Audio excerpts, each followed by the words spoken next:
అందరికీ నమస్కారం. నేను మీ మాన్విత. ఈరోజు నేను మీకోసం శ్రీరామనవమి విశిష్టత గురించి చెబుతున్నాను. శ్రీరామనవమి హిందువులకు ఒక ముఖ్యమైన పండుగ. ఈ పండుగను ప్రజలందరూ ఎంతో భక్తి శ్రద్ధలతో జరుపుకుంటారు. శ్రీరాముడు వసంత ఋతువులో చైత్ర శుద్ధ నవమి గురువారం నాడు పునర్వసు నక్షత్రపు కర్కాటక లగ్నంలో సరిగ్గా మధ్యాహ్నం 12 గంటల వేళలో శ్రీరాముడు జన్మించాడు. ఆ మహనీయుని జన్మదినం ప్రజలందరూ ఎంతో భక్తి శ్రద్ధలతో జరుపుకుంటారు.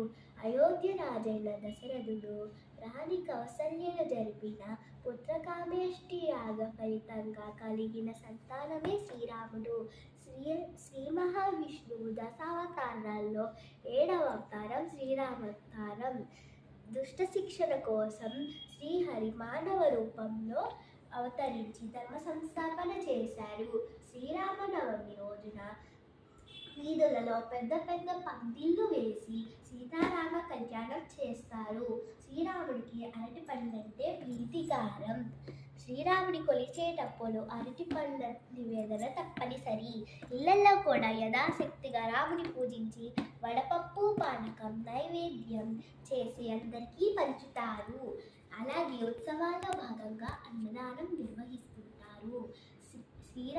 శ్రీరామనవమి రోజున సీతారామ కళ్యాణం చేస్తే సకల శుభాలు అష్టైశ్వర్యాలు చేకూరుతాయని ప్రజల ప్రగాఢ విశ్వాసం. శ్రీరామనవమి రోజున పానకం వడపప్పు ప్రాధాన్యత ఉంటుంది. దీని వెనుక ప్రాకృతిక పరమార్థము ఏమిటంటే, ఇది వేసవి కాలం కాబట్టి వీటిని ప్రసాదం రూపంలో సేవించడం వలన సకల శుభాలు, ఆరోగ్యం, ఆయుష్, అభివృద్ధి కలుగుతాయని ఆయుర్వేద పండితుల